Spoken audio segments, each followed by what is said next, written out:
Okay, well, welcome everyone to Earning Revenue on YouTube AVOD with Filmhub's Alan D'Esprinal. Hopefully, I'm pronouncing that correctly. You already asked me how I pronounce my name, and I actually just realized that I did not ask. I did not ask you how you pronounce your name. Did I nail that, or sort of? Close enough. D'Espagnol. It's French. Okay, well, Very, I probably very would confusing. never, I would probably not get that. I'm sorry. But we're actually expanding today's chat to not just be about YouTube AVOD, but also all strategies about using YouTube as a revenue platform. And so Alan is the CEO and co-founder of Filmhub, a global all rights film and TV distributor, a Brazilian American with a French last name, Wharton graduate. Alan is a lifelong cinephile and entrepreneur. As Filmhub CEO, Alan has shepherded thousands of films through every stage of the distribution process. He'll tell you that his favorite movie is Cinema Paradiso, but really it's Happy Gilmore. Which I actually also quite enjoy.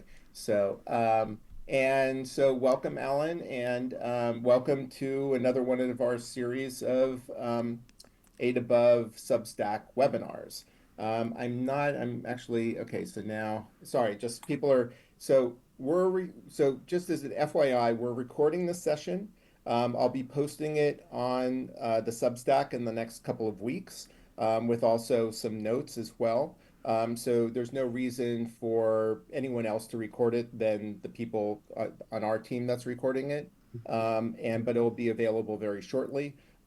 Please, I think everyone's been great about being on mute, but if you can be on mute until we get to the Q&A session, and then we might do the Q&A session where I'm going to ask the questions that everyone posts in the chat. So feel free to use the chat to say hello, tell us where you're from, and also if you have questions. One thing, if you ask a question early on, it's something that we might address during the course of this Q&A. And so I'm going to ask Alan some questions, and then we'll open it up for Q&A at the end of the session. First question, Alan, is why is AVOD important now, and what has happened with TVOD? AVOD being ad-supported video on demand, and TVOD being transactional video on demand. Awesome. Well, John, first off, thanks for having me. Great to be here with you. And thank you everyone for attending here, and excited for the people that are also going to be watching this later. I think it's helpful to understand, AVOD as the first piece is really understanding the way that kind of, film has evolved and kind of taking it back even a step further, right? When film was established, right, theatrical was kind of the original distribution method, as we all know, right? We then went to broadcast, we then started DVDs, and in each one of these instances, shelf space was limited. You could only have so many films distributed. There's very limited, distribution of them, and you had to distribute territory by territory. Well, streaming came along, and then all of a sudden, technology allowed you to have hundreds of thousands of films on services. And that's completely changed the game, and it changes how you think about it. So advertising video on demand is one of the kind of three main VOD formats, which is based on films that monetize via advertising. Transactional video on demand being pay for rent, pay for purchase, and subscription means the consumer subscribes to watch films on that service. Yeah. I think the biggest piece to understand is that in the AVOD and transactional methodology, it's really how you make money for the most part is generally based upon how many people are watching your film is the key to realize and understand. Yeah, it's interesting that you say that. It's actually when you were talking about first there's theatrical, then television in terms of how, in a sense, there used to be a scarcity in a sense to rights. And I actually use that same language. And it's interesting that when you talk about shelf space, because I just revisited Chris Anderson's Long Tail the other day, and in that, it's retail, there's limited shelf space, online, unlimited shelf space, and hence that is part of the concept of the long tail, which is what digital distribution is all about. So why should YouTube be an important part of any filmmaker strategy? So I think the hardest and thing, or the most important thing about realizing about YouTube is a behemoth, and it is now 11% of viewing a video, and that is a number that can't be forgotten. That is bigger than the Netflix's number. I think Netflix came in at like 6 to 8% of viewing this past quarter. Yeah. And that's ultimately the biggest reason right now. And YouTube is always seen as cat videos, and you have this old misperception of what YouTube is. It's now professional film. Hmm. It's major creators like Mr. Beast. It's the new. It is the new cable channel, and you need to realize that. Yeah. And, I think you also talk about how filmmakers have been kind of nervous about being on YouTube before, um, because they don't want to be associated with cat videos, or they think it's just loading up a film for free, which, which still happens in many cases.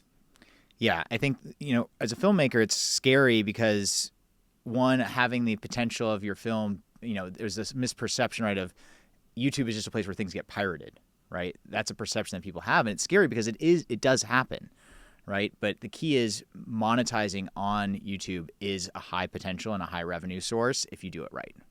Yeah. And the other thing that I always say about YouTube, not that I'm a fan of media conglomerates, but YouTube is the second largest search engine in the world, with the first one being the parent company of Google or Alphabet, or being their sister company, Google being the largest search engine, which is related to YouTube. And there's obviously synergies between those two search engines. So when people search for content, they're often finding themselves on YouTube. Huge search engine, but also the most important thing, the best ad sales team in the world. Right, If you right, want your film to be monetizing, you want the best ad sales team in the world selling ads against it, and that's YouTube's right. team. And then the other thing that you pointed out is how connected the importance of connected TV to YouTube success and being on that it's become central to a lot of people. Can you talk a little bit about that? Yeah. So YouTube originally, right, was a web app. Started Mhm. 2005 when it launched. Slowly, as connected TVs have grown, especially in the United States, right? YouTube is connected TVs are still highest penetration is in the United States. So, you can go to any Best Buy, Walmart, get a TV now for less than $100. That's actually decent now, and it's still growing abroad in terms of popularity. But in the U.S., YouTube now as a standalone TV app has become massive. And then not only just on YouTube, but also they launched YouTube TV, which is a standard kind of, more standard cable application that also you can watch movies and TV on as well. And so So between those that two apps, you've ended up with a massive potential for streaming. right. So the YouTube app is distinct from the YouTube TV app Correct. itself. Yeah. Yes. Okay. But there is some content that is shared between the two. And we can Right. go a little bit deeper into that in a bit. Well, right. So I think we're getting to that a little bit, which is what are the different ways to monetize? How can filmmakers monetize their films or series on YouTube? Yeah. So there's a couple different ways that you can work with YouTube. So one, you sell your film to broadcasters, History Channel, the Learning Channel, you name it, ABC, and that kind of will end up monetizing obviously via YouTube TV. You can direct upload and create your own channels on YouTube. I do not recommend that. It is very hard to grow your audience unless you want to spend full time learning how to do YouTube, build thumbnails, build an audience on YouTube. I do not recommend that. It takes a lot of time and effort. Um, you can work with a distributor who distributes to movie channels on YouTube. These are companies that solely focus on building, channels dedicated to movies. You can find a lot of them. Just search movie channels on YouTube. There's solutions like V channels, Dash TV has number. There's Movie Central. These are all movie channels that distributors sell to. Right. And And can you just talk a little yeah, bit about that? Because, my understanding is that those channels have like potentially hundreds of thousands, if not millions of subscribers. So but it's not really possible for filmmakers would have to go through their digital distributor or distributor to get onto those platforms, onto those movie channels. correct. Yes, most of those movie channels do not take submissions directly from filmmakers. They want to chat with a distributor that distributes those titles. Right. Um, Okay.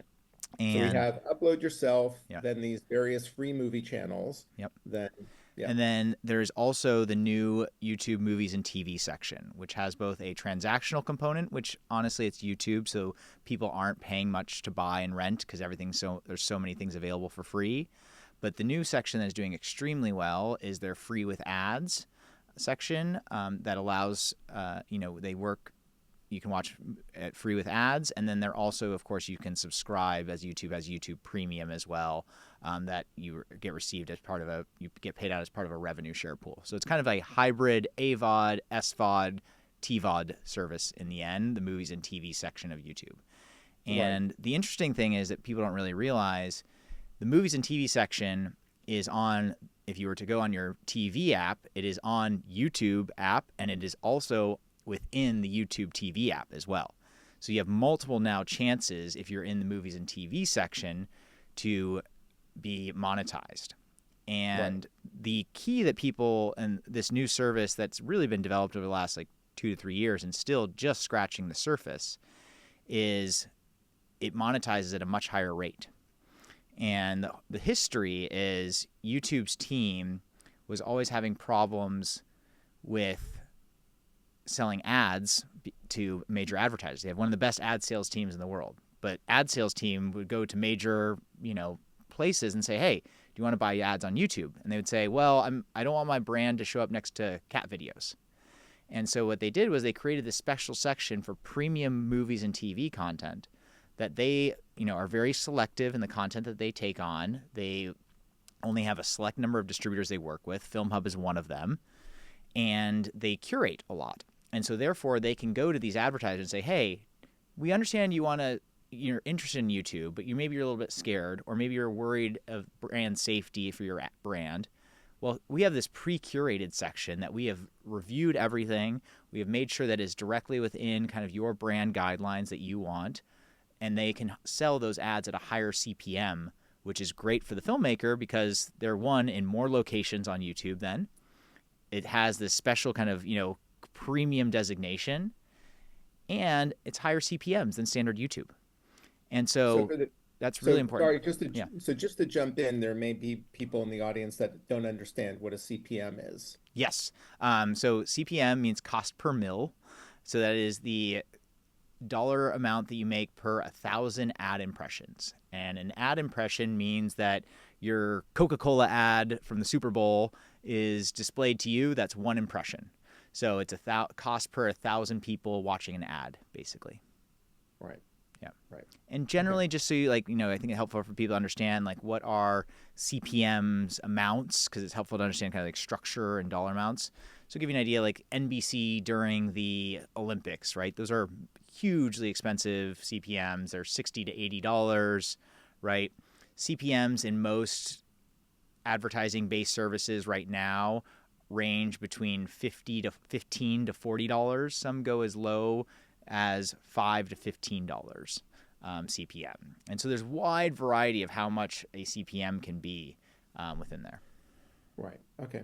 And I think the last way that you were mentioning in terms of how a filmmaker can get up on YouTube, so is similar to the free movie channels, but channel families. Can you talk a little bit about that? It's like a different category, but related to free movie channels. Yeah, so those are free movie channels. Those are just the aggregation total of those. So, for instance, you may have, many of these movie channels have different brands. One's a horror one, one's a true crime one. Those are kind of, they're just different brands within those. Okay. Yeah. All right. So I was going to have you, is there anything more that you want to talk about YouTube movies and TV especially? Or I think that we kind of covered everything so far. I think Uh, the one thing, right, with YouTube movies and TV is you have to have a distributor to reach that team. right, And that is key for people to realize is that you have to have a distributor, and there aren't many distributors that actually can license to YouTube. So, for instance, right. Filmhub, we actually distribute. Many distributors have to come to us to get onto YouTube movies and TV. Right. And So yeah, so you're one of the like in a sense you're one of the key aggregators to YouTube and YouTube movies and TV, but other distributors have can access that, but they have to come through you in a exactly. sense. Yeah, Right. yeah, Yeah. yeah, And just as a point, generally that means that then the other distributor that doesn't have direct access has to give you, Filmhub, a cut, a percentage for having that access. So there's a little bit of double dipping going on, just as, just to be aware. But that yep, happens kind of across the board, where there's many distributors have direct access to certain platforms, but don't have direct access to all platforms. So that's also something, just FYI to filmmakers, when you're talking to different distributors, to ask them about what their direct access to specific platforms and whether they have to go through someone else like Filmhub or another company in order to gain access to those platforms. So just you're aware of like whether there's additional percentages being taken off. And that's also, just to digress a little bit more, that's also a negotiating point that you can have that taken out of their percentage. So it's not taken out of your percentage. So just as an FYI. Great So, coaching, John. Great coaching for okay. Let's filmmakers. just, yeah. Um, all right. So how is YouTube movies and TV different from other AVOD, SVOD services? Key is you have the massive reach of YouTube, right? So you have YouTube is a massive search engine acquisition tool. You have every topic, theme, genre. It's a full world, right? You have everything from, you know, influencers telling you about what electronic gadget to buy, what car to buy. And so you have this massive area then where it serves as a lead gen engine and it's search. And so your film on YouTube, the key is in realizing in video on demand services, you are trying to get your film found in search. What matters is your metadata, your artwork. You're trying to mess with algorithms so that your film shows up. And so it's basically, you know, it's kind of like free marketing in some ways as a filmmaker if you make your film discoverable in the right way. And that's something people have to really realize is like part of your marketing of a film isn't just like driving audience awareness, it's making your film findable and searchable with the metadata and the artwork. And Right. that's key. Cool. Are there any resources actually? Because I mean, that's talked about a lot, but I don't know whether I haven't seen a lot of writing about, how to make your metadata more, more searchable on search engines or on platforms or not. But that's actually something, if you don't have, maybe it's something that, you can talk to your team about, and then we can also post that as a supplement, unless you're already aware of it. But just There's like, Yeah, happy to post some supplemental materials. There's a lot. We have a lot on our help center. We also have a team, as a distributor, right? We have a team that goes through and updates metadata for our filmmakers, yeah, right? Because like for us, we're equally incentivized with our filmmakers. We want them to be as discoverable as possible. We have a team that goes through and fixes artwork for our filmmakers. right. We're constantly playing around with topics and themes and making sure it's programmed in the right shelves on streaming services. That's one of our jobs as a distributor to make sure that happens. Okay. All right, great. So, just in terms of also getting back to how YouTube movies and TV is different from other AVOD systems, one of the things that you had mentioned was higher fill rate. Yeah. Can you talk a little bit about that? Can you first say what fill rate is, Yeah. Good question. and then talk about how that works? Yeah. So this is a topic that's come up a lot in the filmmaking community recently because a lot of filmmakers have been complaining that they've been on, watching their film on a streaming app and they can't, they're not seeing any ads. They're like, why am I having no ads? Well, it's helpful for the entirety of the industry to realize that there is a massive problem right now in advertising-based services. And this stems from a complete shift in the way the industry works. So advertising dollars are generally committed by massive companies, the big CPG brands, a year to 2 years in advance, and sometimes 3. It can be 5. It can be even longer. Like they're really slow cycles, ultimately, how these work. And so most ad dollars are attributed to broadcast still. Money has not been fully attributed to connected TV yet.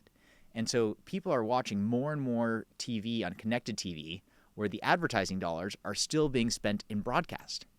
Mm, So the viewing is massively higher, but there's not as much ad spend. And then you mm, had massive entrance of folks like Amazon into the ad market. And so all of a sudden, all of these ad dollars got sucked up and people are still watching. And so ad fill, what it is every time an ad request comes on a VOD service, it is there an ad that is available to be served at the dollar amount that is based on a bid. It's kind of how mhm, it's a bidding system ultimately of how it works. And right now, there is not enough ads at high enough CPMs for the amount of watch time that there is needed. And so that is a problem that the industry has. It has low fill rate. But the key is with YouTube, they have one of the top ad sales teams in the industry. And so their fill rates are much higher. Mm. And that is one thing that is key. And it's one of the reasons why people are making more money generally on YouTube's movies and TV section than other advertising based services. Yeah, interesting. I was wondering why, because my wife is obsessed with the show Naked and Afraid. So I was just, and she always watches it on a different AVOD platform. Yep. And I always wonder, why are there no ads? Like this is I'm supposed to be subjected to ads here, Yeah. and I don't see, maybe there will be one 20-second ad and that's it, So good. Okay, And people, and like, guess what, John? You just said that happened on Naked and Afraid, right? which is a very popular Very show. popular top show. This is not like this is where I think the filmmaking community needs to realize we think that these problems are just it's just the independent filmmaker getting screwed over. It is everyone in the industry. It is an industry wide problem that needs to be addressed right now, and Right. people are working on it, but not nearly fast enough, and much more needs to be done. Okay. So, what rate of pitches are accepted to YouTube movies and TV? You said it's curated. Yep. So, just curious, because there's plenty of other platforms that also don't accept Yeah. lots of content. So, the key is for YouTube, right? I talked about it earlier. They are making sure that they want to be able to sell premium placement ad inventory against the films and TV shows that they have in this section. Mhm. And so, because of that, YouTube really wants to make sure the number one piece is that they have brand safety. And we can share the link after this, but there's a whole YouTube section around brand safety, ad guidelines, things around like hate speech, gore, sex scenes that obviously don't align with a lot of brands, right? And so those are some of the things that they're looking for is brand safety. And then also, YouTube has one of the most massive sets of data across millions and hundreds of millions of videos probably at this point. And that data informs them what people want to watch. And so if they have data that says, hey, this is probably not likely to succeed, they're not going to take your film. They're comparing Right. against data. So Right. we generally see that, of our pitches that go through, depends on like the quality of titles, the topics, the themes, right? But overall, I think we see about a, 30 to 40% take rate against our pitches. And that's pretty standard across most, advertising based services in today's world, right? Right, right. It Um, does make me, I hate to be a little bit of a downer here, but it does make me concerned about because there's been such a chill on, politically adjacent content and things like that. And just, be curious to see, what pe people's experiences are, when they try to get up onto YouTube movies and TV and other AVOD platforms, what kind of success that has, based on the kind of content that you're creating. So, yeah, it's really hard. I mean, things that are political leaning right now are obviously people are scared of talking about things in the political spectrum. People are afraid of getting canceled for XYZ reasons. And it's a tough time for those topics. yeah, it And but it always is, honestly. People are always, trying to walk on water. And it's silly because these are conversations that need to be had on both sides of the aisle, no matter what side you are. is. And they all should just be seen. Right. Yeah, exactly. Yeah, exactly. So, okay, I guess do you want to talk about channel growth a little bit? But I think we've also, it feels like we've almost been a commercial for YouTube here for a little bit too much. So, but Well, it's we are pretty very based on what happy you to be told me. partners with them, and they've been doing very Right. well for our filmmakers. Yeah. So we have been happy with them. Well, why don't we talked about why don't we talk about some of the films? Now, I know you can't name the names of films, but I've asked you to kind of tell the kind of film that they are and kind of what year they were released and then what the revenue is from these. And we have what's interesting and depending on how you lay this out, it's interesting that there's also library titles that are doing quite well. So some of the Yeah. numbers that we're going to talk about are not only current titles, but also library titles. Yeah, totally. So I think, the way we think about this, right? I think the most important thing when you begin talking about numbers in film and TV, Hmm. the key is there are power laws in this industry. It is something that people will not talk about. and is one of the most important things for filmmakers to realize at any given time. And this operates across the entirety of the industry. And what a power law is, just to give you the basics of it, it is that a certain percentage makes an outsized percentage of the revenue. And you can't break this. It is impossible to break in anything media. And generally, it's about an 80-20, 90-10 split. You know, if you want, read the book Blockbuster by Anita Elbersay. It's a great book that kind of explains some of the details of this. And you see it at every level of the industry. You know, every level of the industry has these general, details. Even studios, right? They are going the tentpole strategy, right? Is they know that one of their films is going to make the lion's share of their revenue, or the top X percent. And that's one of the most important things to realize. And so when filmmakers say, like, oh, I'm in the middle, I'm not making nothing, like, it is true. It is true, but it's true for everyone at every single level. And Hmm. so that's the most important thing to realize. Yeah, Um, I think part of the reason it's important and why many filmmakers don't think about that is because when you talk about that, then 20% of films just almost by design, systemic design, only 20% of films are going to perform financially, and 80% of films are not going to perform financially. And while there's many, I talk to filmmakers and I talk about this a lot, there's a lot of other motivations for making film than just making money. But still, a lot of people want to make return, et cetera. It's part of what um, provides a healthy ecosystem for our community, for people to be able to make their money back, it creates sustainable careers. So it is something that is good for filmmakers to understand, but it's also difficult for filmmakers to understand, So it's interesting. We're going to talk about some outline, some higher grossing films here, I believe, and some moderate grossing films. But then there is kind of like an average of earnings, which will be, kind of a little bit of a wake-up call for people. So, yeah. but we'll hold that to the end. And just like I think one thing that's helpful for folks to realize, right? This isn't just something in film and TV. This exists in many industries, right? Right, The number of goods that sell on Amazon, for right, instance, 90%, like top 10% makes 90% of the revenue.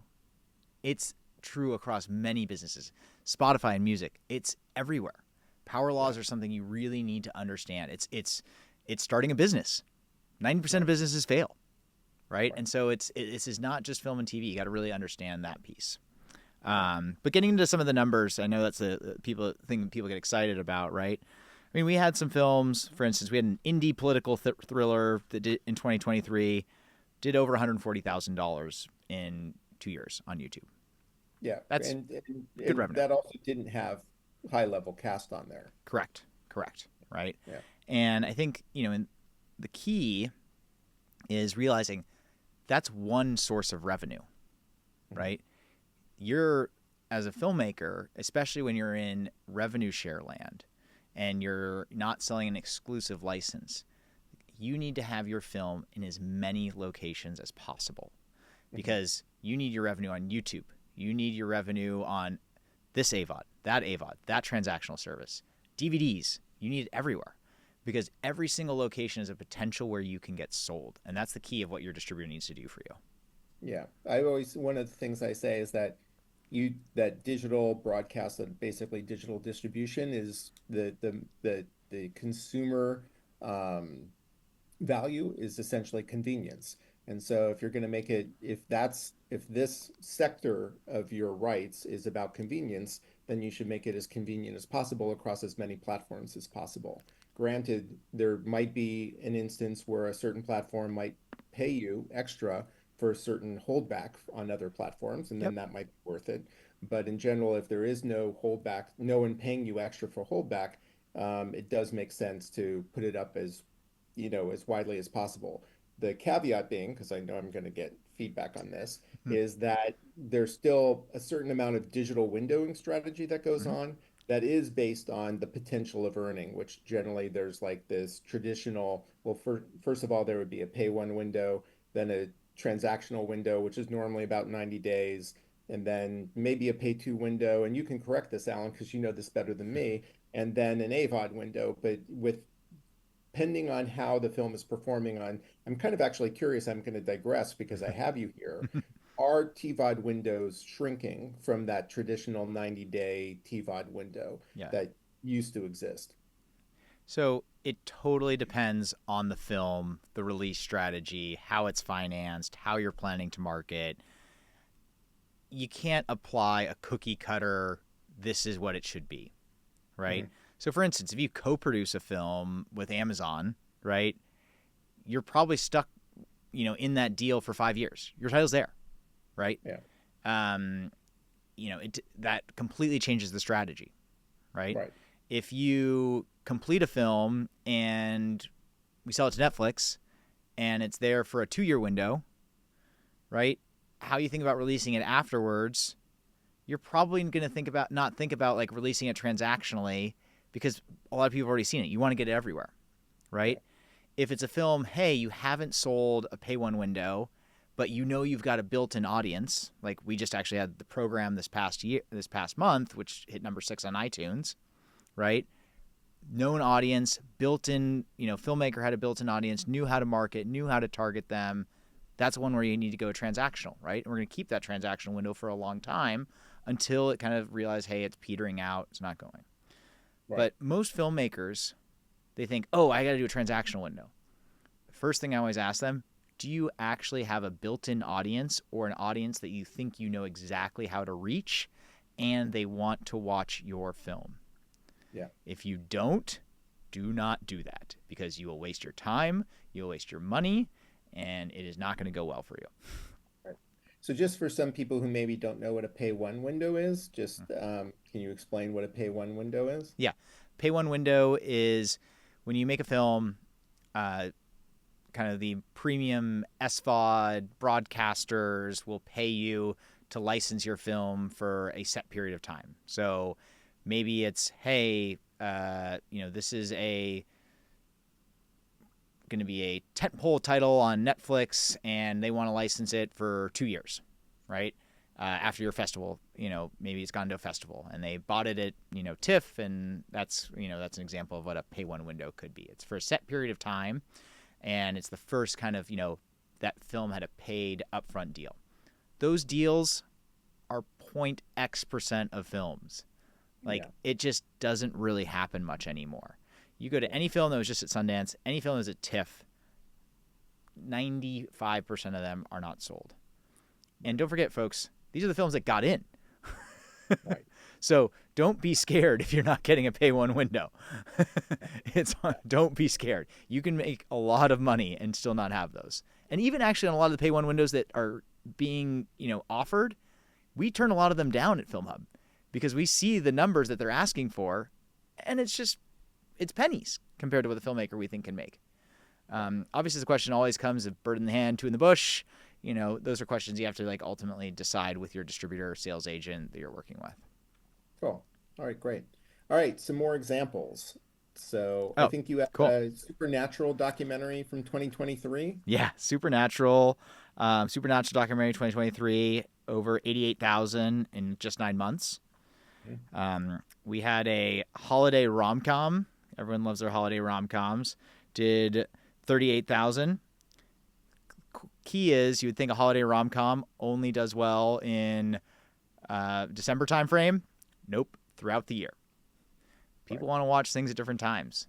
This is Yeah. where it comes down to the point that buyers believe that, hey, it has to be done in this period. Well, it's being constantly shown now that people have all different watching habits. And that is really the job now of technology-based streaming services, is to have everything available and personalize exactly what John wants to watch. That's the key. And there's somebody who just wants to watch holiday rom-coms all year. That's That's awesome. not that's just not me, by the Oh, way. I'm sorry, it's So not you. I'm sorry. I don't want to put you in a box, John. dial me up some film noir and maybe some body horror and There we go. that There we go. and some and some social issue documentaries. There's a nice mix for you. Awesome. So probably pretty confusing to most algorithms though. So who the F is this guy watching all this different stuff? So I mean, uh, I'll talk actually, John. One point on that, right, is movie algorithms and building algorithms for movie watching is one of the hardest technological problems to solve because not only are your interests different, but you might be watching with someone else. And so Right. now you have the dual interest, and the algorithm has no idea that there are multiple people watching there. Because you Right. don't go to YouTube and say, hey, it's John and Alan watching. They have no idea. They just think it's John. And like now my added taste is confusing you even more. And so building an algorithm for search on these services is really hard. It's a near impossible technological challenge. Although I do find that YouTube does know that I like Jon Stewart. I'm Yeah. interested. I watch Tottenham, Yep. and then I follow Tottenham, and then also I'm obsessed with killer robots and how robots are going to kill us all. So we get a lot of that's pretty much what YouTube serves up to me on a regular. That's great. That's amazing. It's Okay, so content let's for talk. everyone, John. Yes, content for everyone. So, Yeah. yeah, some library titles. You have a Latin American Spanish language comedy. Yeah. Done absolutely great. Over $190,000 in 2 years. Why do you think? Because that's one of the strongest performers. And like in these strong performers, what do you think it is like in that, Yeah. like for instance, for that, like if you can, I know you, Couple it's things that I would think about why we've done a lot of research on this title of why we think it did well. And one thing, massive Spanish speaking audience in the United States that is underserved in amounts of content and right. amounts of films and movies that resonate with them.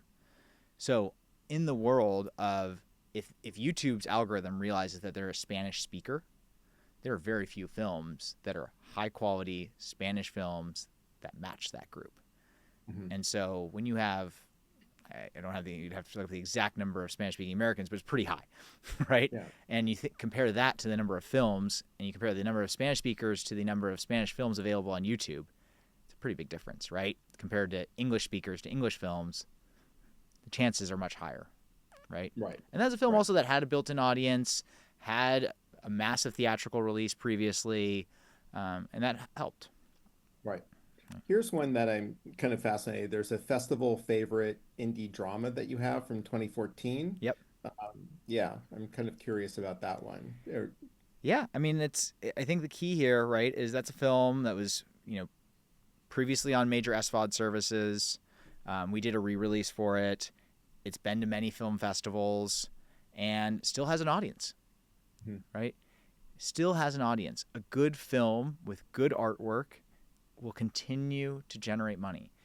The key as a filmmaker is you want to build a lifetime value of an annuity, is what you're actually trying to build, right? To Hmm. build lasting value and lasting wealth. You want your library of films to generate ongoing recurring revenue for you. And you need to diversify that revenue as well.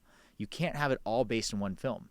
What happens if, in 5 years from now, you realize, there's a random clearance that I screwed up. That film had been generating so much money. I have to take that film down. I can't get it anywhere. And you had all your eggs in one basket. That's scary, right? Yeah. Or maybe for some reason it falls out of, there's some issue that happens and it falls out of the current climate and it doesn't no longer resonates. You need to diversify. It's just like a stock portfolio of films.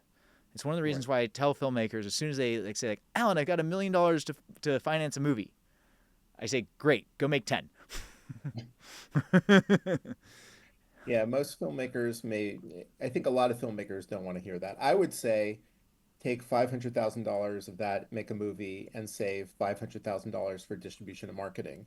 Or maybe not so extreme, 700,000 to make your movie, which is still pretty healthy, and then Yeah, 300,000 for distribution and marketing, because there's really not going to be anyone else, especially these days, who's going to be putting up P&A in general for your film, except for in that I would say it's somewhere between 0.01% or 0.10% to 1% of yeah, films are going to have some company that's going to put P&A into their films. yeah, totally. We are, we work very sparingly on like putting up P&A funds, and it's really like in an, kind of the cases where like, hey, we know we can, really turbocharge this film, Mhm. and it's a hard decision because it's risky, Right.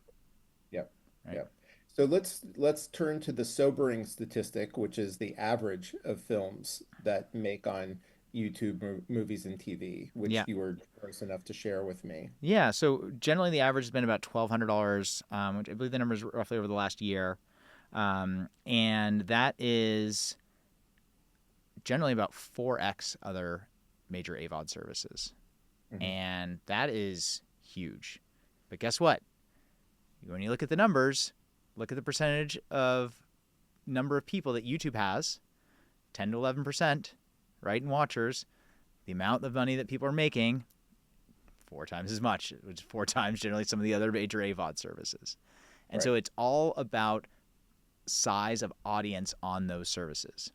And this Right. is one thing that I really have to dispel is while yes, certain AVODs have slightly higher CPM, slightly higher fill rate, the big difference, and I hear filmmakers saying this all the time, oh, this service doesn't pay me anything.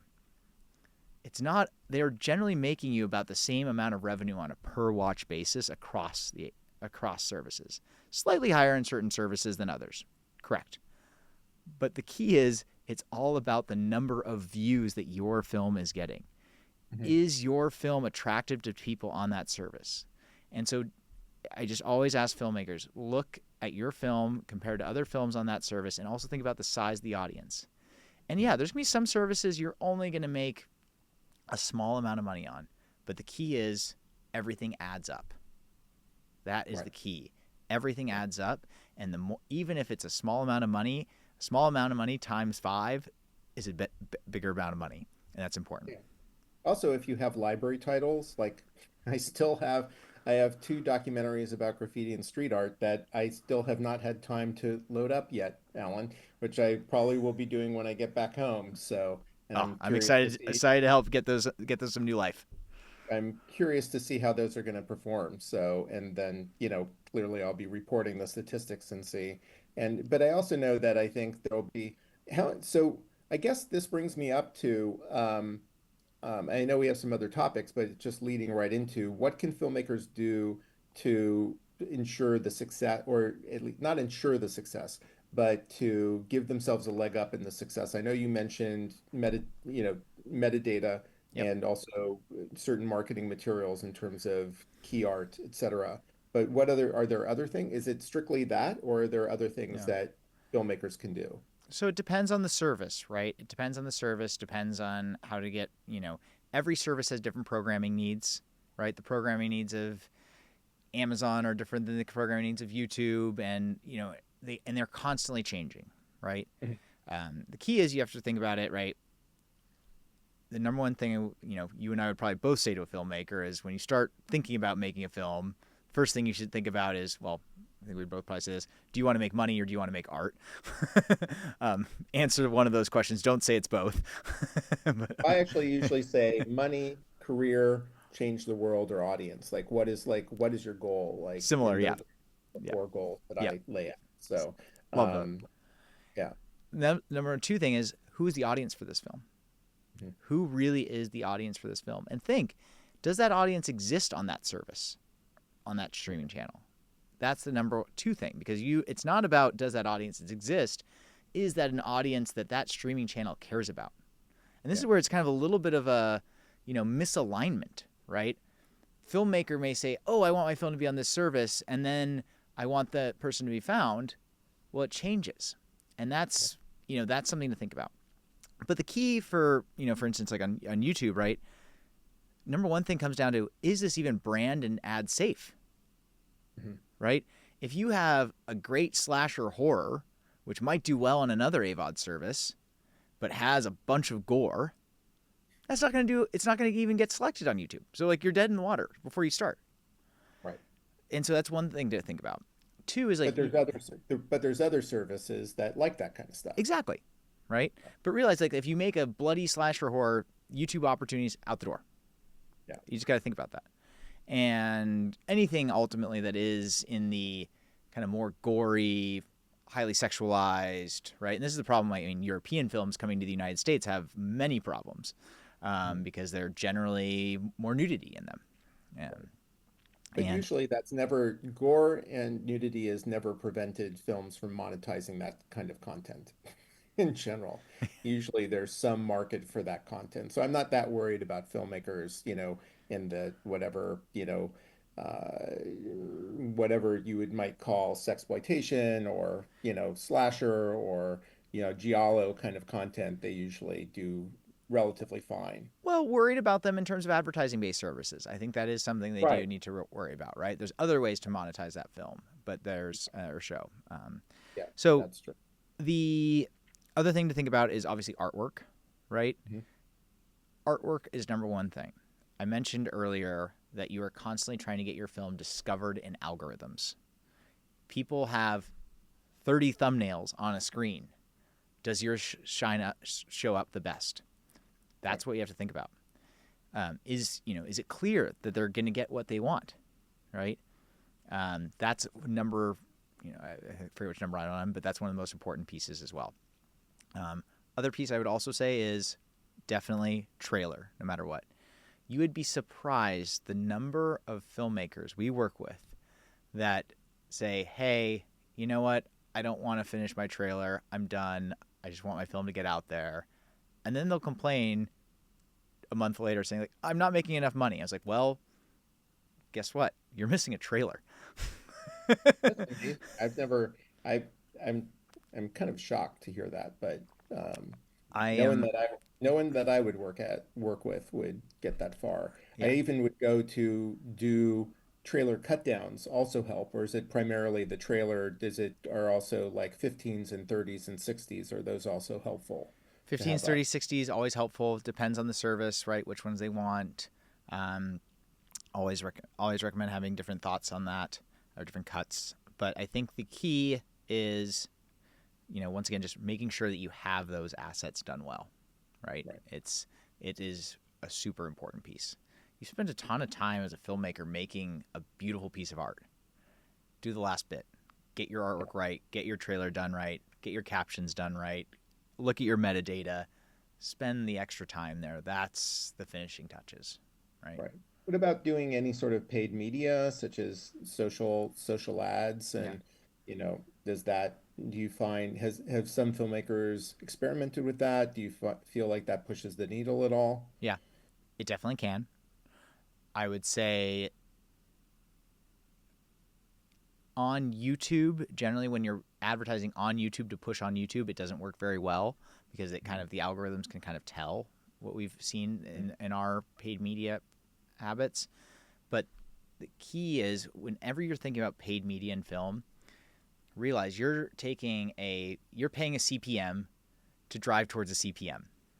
And so it's money after a low cost Mhm. of return. So ads work when you're selling a $300 dress, right? But you're paying for views. So the key is you got to realize you're trying to encourage virality of your film, encouraging people to share, encouraging it to potentially go in an algorithm. Mhm. That's what actually paid media is all about. It's about Mhm. beginning to start the flywheel. And so Mhm. filmmakers will come to me and say, like, Alan, I spent $10,000 on ads. I didn't get $10,000 return. And I'm like, well, you were never going to get that from the get go. The Right. key is you're thinking about how is this going to start people talking about my film? Right. That's what you're trying to kick off, right? And that's where other forms of marketing, such as outreach to specific groups, if it's something that's has certain targeted niche organizations around it, Yeah. or doing some organic social, or if you have relationships with certain influencers that are related to the all that kind of more organic, quote unquote, organic, but actually very labor intensive types of marketing would probably be very helpful. 100%, right? And so, I mean, one of the things, right, in using paid media, right, if you have, for instance, if you've built out an email list, right, using that email list to create lookalike audiences for paid media, also just re-hitting the same people that might be on your email list already, right? Number of like times they see that ad is key and important. And also thinking about, right, like when you're trying to drive in paid media, this is like a quick paid media pro hack, right? You want to find the lowest CPM that you can find with the right audience that wants to watch your film, Mhm. right? If you're making a faith based film, right, you don't want to target people generally in Los Angeles and New York, where that's going to have a super high CPM on Meta, Facebook, Instagram. You want to Mhm. go middle America. You want to go to smaller towns, even in middle America, where people aren't spending as much on Facebook and Meta and ads generally, and find those interesting buckets of areas and utilize that. That's how to Mhm. think about it. Right. Okay. So, do you want to talk a little bit about release date and like release timing at all? We've talked about it a little bit, but Yeah. So one of the things that we generally see, right, is like newer releases are doing better generally, Mhm. right? Films that have built, kind of 2020 to now, right? Those are we are seeing those perform better. But also amongst the top performers, really no difference if they were a newer release or a catalog release. Hmm. Very little. And so, also don't forget, right? Like our data might be a little bit skewed based upon, hey, like we really, started as a distributor in 2020, right? And so everything is generally newer. So if it's before that, right, it's truly older catalog releases, right? Right. And so you have to take everything with a little bit of grain of salt for the sake of trueness and data. But that's, how we think about it. Yeah, yeah. There, I saw. I know we're going to get to questions later, but I saw one pop up, and can you just define metadata a little bit more? Like, what is like? Is Yes. that keywords that are really, or just go ahead and Yeah. define what metadata is? So metadata is everything that relates to keywords, synopsis, naming of the video or the movie, genres, topics, themes. Basically, think about anything that you see on a screen that, like, when you're looking at a film, you got keywords, tags, all of those details are considered metadata. Even metadata can be is this film 4K? Is this 1080p? Right? Mhm. A lot of services utilize details. If it's 1080p, it gets higher, ranking in their algorithms. Mhm. And then SD assets. It's something filmmakers fail to realize. They sometimes will say like, "Oh, I'm going to submit to my distributor a lower quality asset because my internet's slow and I can't produce it." Well, guess what? You're shooting yourself in the foot because algorithms are going to favor higher quality assets. Mhm. We constantly filmmakers ask me every day like, "Oh, wait, I have a 4K file, but it's so much bigger." I'm like, take the time, send it to us, give us the 4K asset. A lot of services won't use it, but what about the ones that do? Right? Mhm. Also, future proofing your film, right? Internet bandwidth is going to get faster in the next 5, 10 years. 4K is going to be this new standard. It's going to be the normal for a lot of things, right? Right. I still remember the days in YouTube when they would restrict file size. Like, Yes, yes, yes. sorry, I'm that old and that, Yeah, and that like way back. I think that was happening around when we released Bomb originally, that you could only, that we had to compress all our extra content into like 540, yeah, I think. yeah. 540 by 360, or I'm not sure if I have the right dimension. Everyone was like, "Oh my god, I got to go to Vimeo because they actually support high quality assets." Right.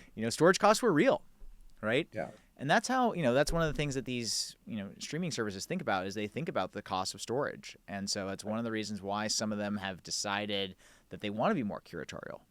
Yeah. Um, Yeah. Yeah. So that endless, in a sense, that endless shelf is not necessarily so endless in a sense. it really should be. The cost is very minimal.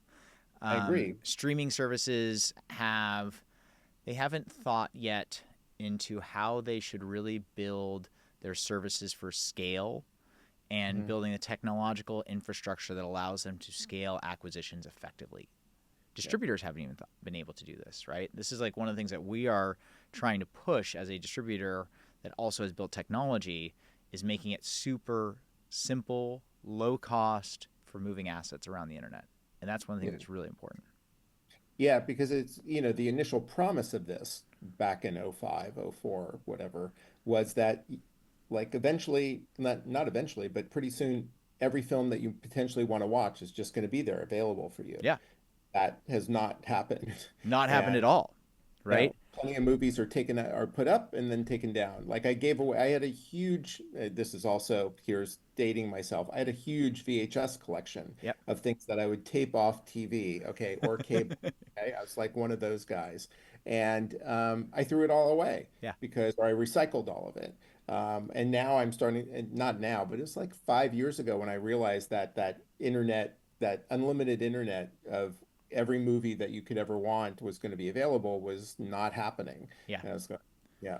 Well, So and I mean, I have a lot of thoughts as to why that's happened, but I think the I'm key. actually curious. Oh, well, I think the key is right. You have to think about the way that the film and TV ecosystem has been started, right? It was started in a world of gatekeeping when you could only service a limited amount of content. And so acquisitions executives have been constantly taught that power laws exist. So Mhm. you've got to try and find the top 10%. Great. I agree with that 100%. The top 10% varies so much and changes so much from person to person. Algorithms are made to make and figure out what is the top 10% for John, the top 10% for Alan. And what our job is ultimately changing as, you know, in this industry, right, is much more about building the ability to personalize at scale and Mhm. find those gems.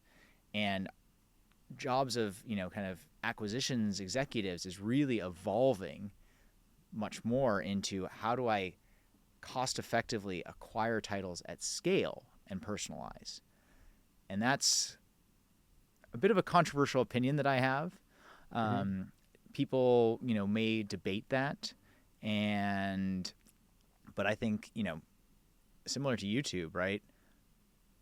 It is we are constantly surprised about what performs, right, and what people want to watch. Mhm. And we are humans only capable of making decisions so fast. And I don't think I'm the person to tell John Reiss what he wants to watch. I know Right. that. I Yeah. can't pick the neo noir film that John likes. I don't like Mhm. neo noir films. Right.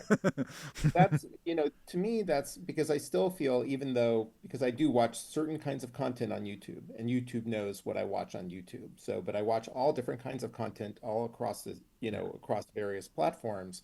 And I find that most of the other algorithms are not very good, maybe because I'm not so specific and and my tastes are all over the place. And I do feel like that it'll, you know, maybe the technology will change, but I do feel like and Brian Newman talks about this a lot, the need for curation, and to aid discoverability, and that there's still, I think, and I don't know whether, and for, I hope that we never get over where there's still a strong need for human curation. And Yeah. I think that's part of the appeal and why Letterbox is growing so rapidly. Yep. Like I think I think Brian was pointing out that it's grown 10 million people each year over the last several years, Yep.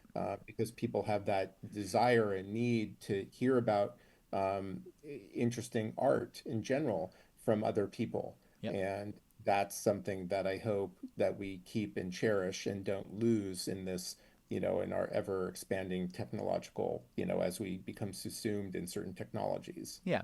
Algorithms ultimately, right, are trained by humans, Mhm. right? It's just our Right, job is to train the algorithm, right, right? That's the key, right? We are not the algorithm. Our job is to utilize our input to help move it. That's how it right. needs to be thought about, right?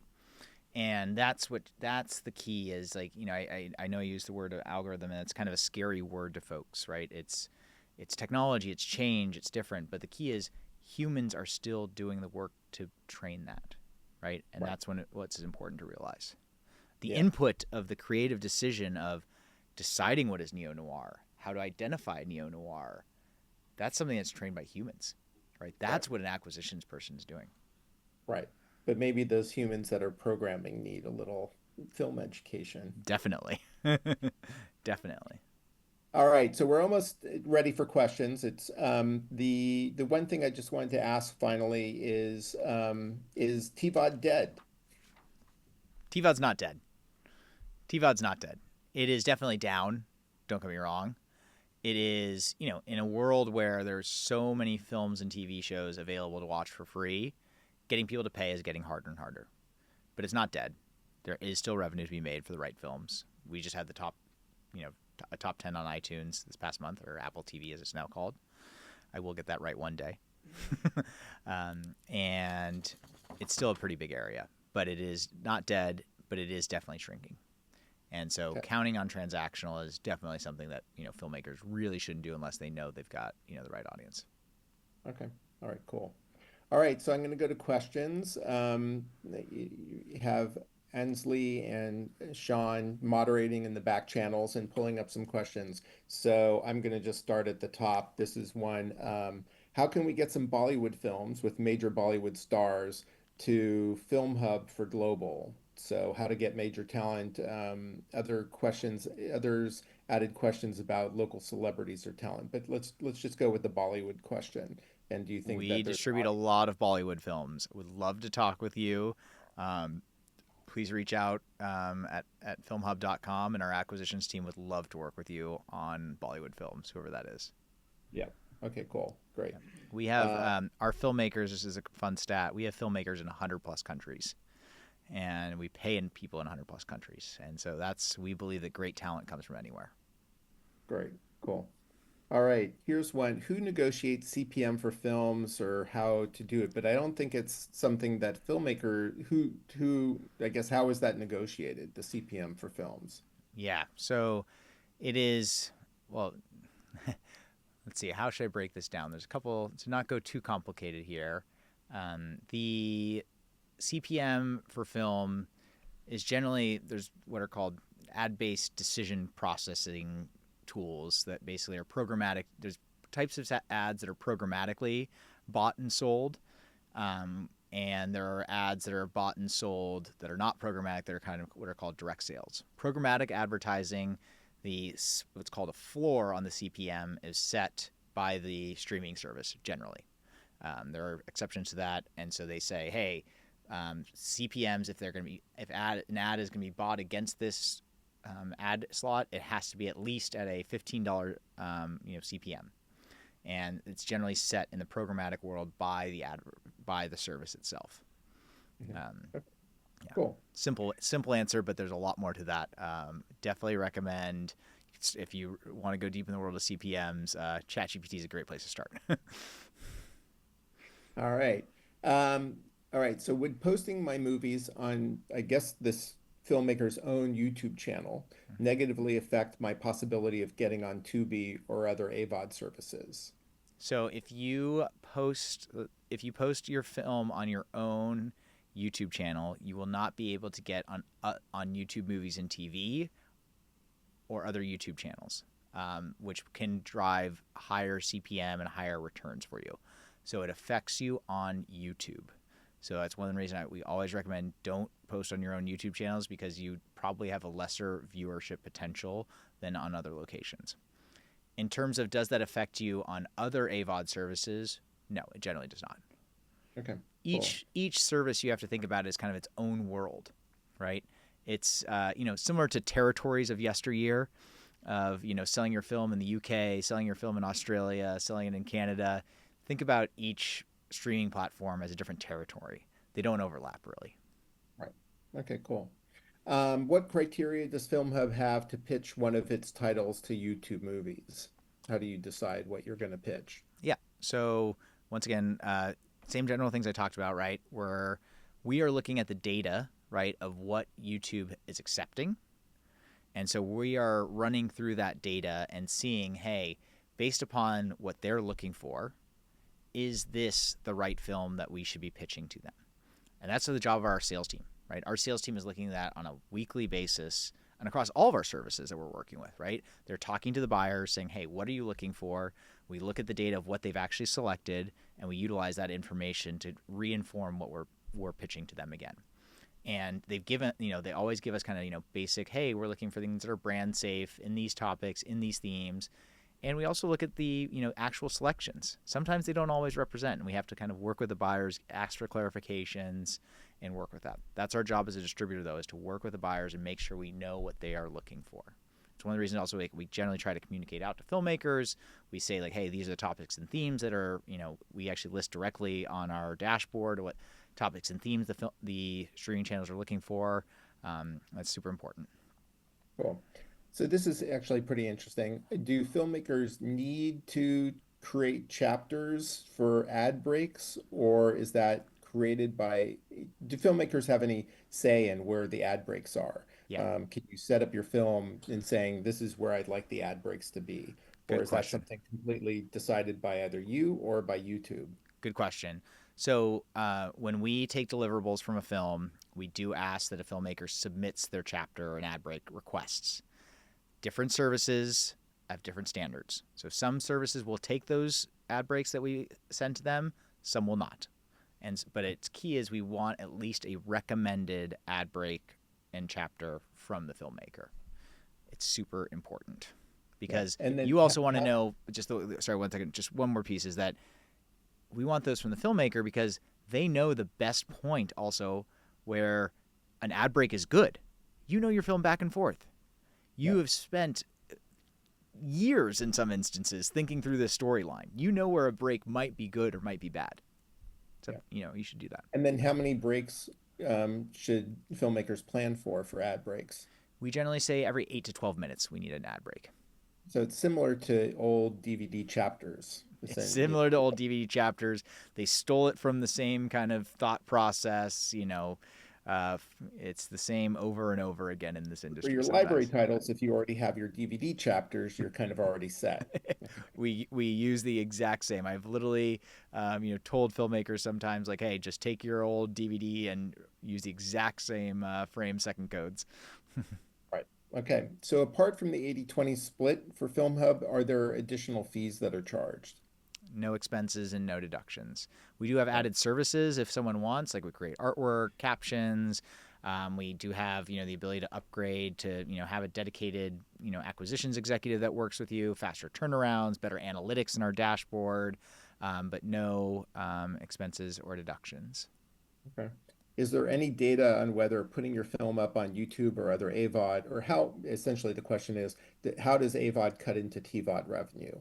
And how much does it cut into TVOD revenue I once it wouldn't goes on AVOD? I wouldn't think about it at all in that way, right? Each Okay. service is a different kind of beast methodology.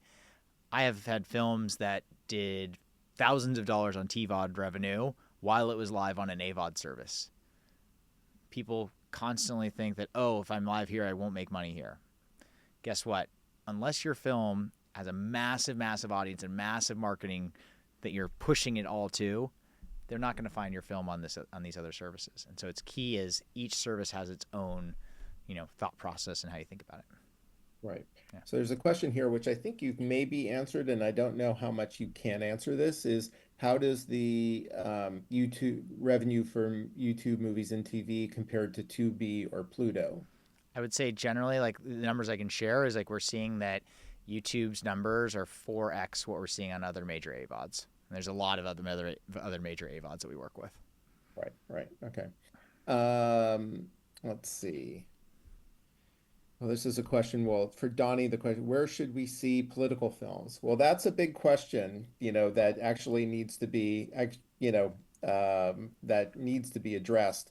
And actually, if you're interested in that question, and if for anyone who's, well, actually, everyone as of tomorrow or in the next couple of days will be on my Substack. I'll be posting about a new nonprofit that I've been involved in setting up called the Future Film Coalition. And we're having a town hall at the end of February, and you can sign up on the Substack for that. There will be links through my Substack. So that is a bigger question, and it's probably not unless actually, that's my answer to it. But Alan, do you have a suggestion on where people can look for that? It's hard because a lot of, we talk with a lot of buyers daily, and they are in a world where politically charged films are difficult, right? Same issues that we had, during COVID, where, anything that related to COVID, a documentary was just like off limits for most streaming services. They're like, we don't want to touch it, right? It's the same thing today on both sides of the aisle. It's just no one wants to broach the subject because everything is so charged down the middle. And so both sides don't want to talk to each other. And guess what? That just creates more and more problems. And we all need to open up and have a conversation, no matter what your beliefs are. Yeah. So for me, well, there is this small channel called Means TV, Hmm. It's actually a co-op, and they actually cater to content that, is more political. So that's one option. It's a small SVOD service. But in general, my feeling is that because of this kind of limitations of the major streamers that are even on the AVOD, that I'm hoping that that gives a little bit of a boost to TVOD, where people are going, I can't find my content here, I can't find content here, I can't find content here. Okay, so I won't spend as much on streaming services, but then I'll start to pay. Hopefully, this is a culture shift. I'll contribute, I'll rent it from the filmmaker. I'll rent it, and that money's going to the filmmaker. And, I know that's a big culture shift because in the last 5 years, we've all shifted, not all, but much of society has shifted from TVOD to seeing things for quote unquote free, either on AVOD or SVOD.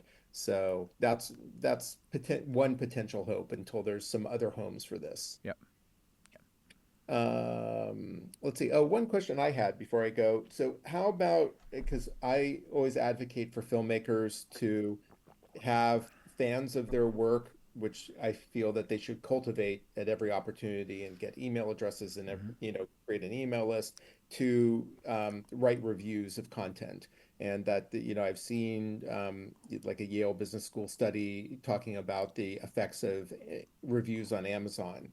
And so I'm kind of curious, do you feel like that's a component, and how would filmmakers use that component to boost their sales on YouTube? Yeah. So obviously, in a lot of sections of YouTube, they have comment sections, right?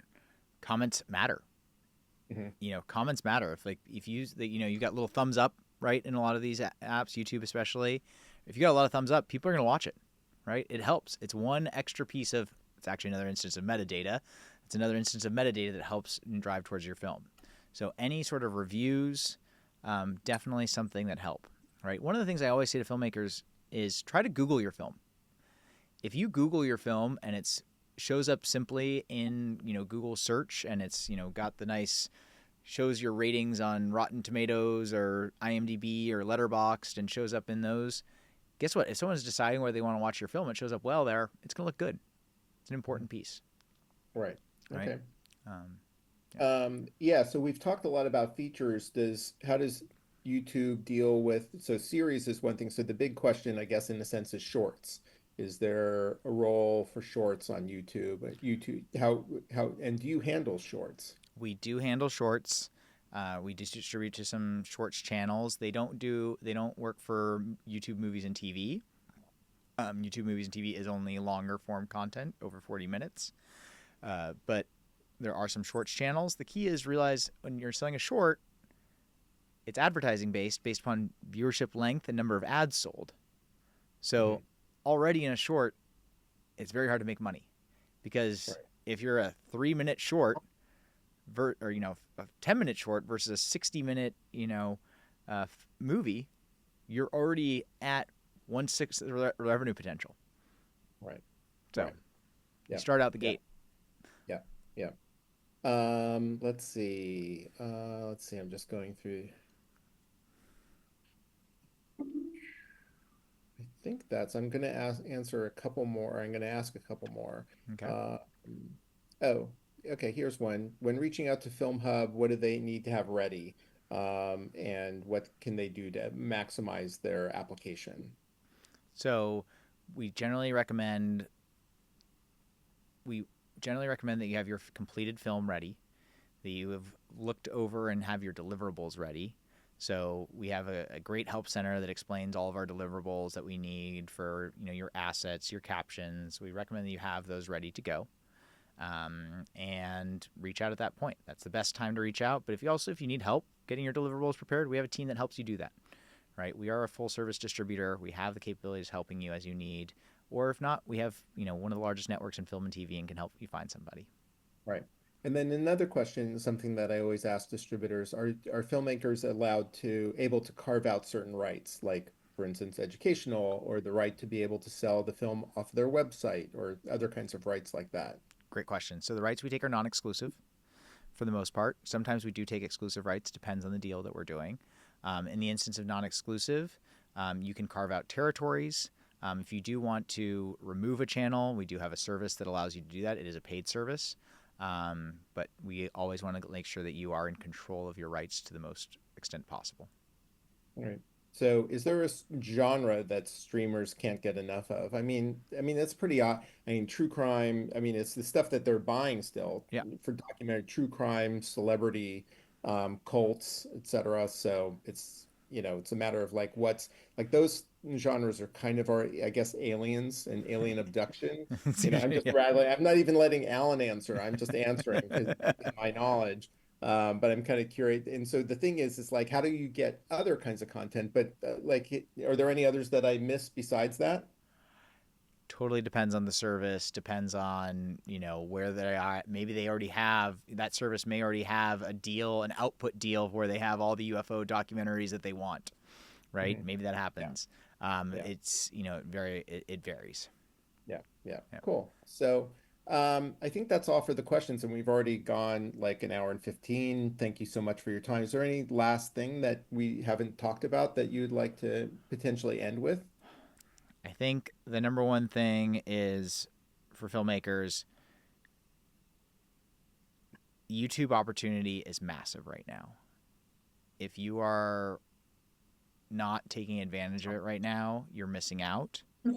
And also for any of filmmakers that have titles with other distributors, sales agents, you need to be spreading the word because the opportunity to make money is now. Every service goes through cycles. The Mhm. cycle now to get your film or show on YouTube is now. You need to do that. And if you don't act quickly, you're going to miss out. I think you're going to be inundated with requests tomorrow. So, well, cool. Well, thank you so much, Alan. This was super informative. Really appreciate it. Anyone who's not on my Substack, which I think most of you are, I post about and I do webinars about this kind of material all the time. As you probably already know, I also work with filmmakers. I'm going to have a new thing on my Substack about how that can happen. And I think that's pretty much it. Thank you so much, Alan. Thank you for suggesting that we do this and really appreciate the generosity of your time and also your staff's time for helping make this happen. Awesome. Well, John, thank you so much for having me and happy filmmaking to everybody. All right. Okay. Thanks. Oh, the one thing I should talk about. So, just sorry before you Yeah. go, upcoming, we're going to do a case study on Eno. We're also going to be in March. That's in the beginning of March. At the end of March, I'm going to be doing a webinar with the four major alternative platforms, being Kinema, Gather, Jolt, and Eventive. So that will be a pretty long webinar that's coming up. And then also, if you're curious, I do have an Ask Me Anything next week that you can sign up for. I'm eventually these are going to become for paid members, but next week it's a free for all. So come and join that. And great. Again, Awesome. thanks, Alan. Thank you so Thank you, much. folks. Have a good one.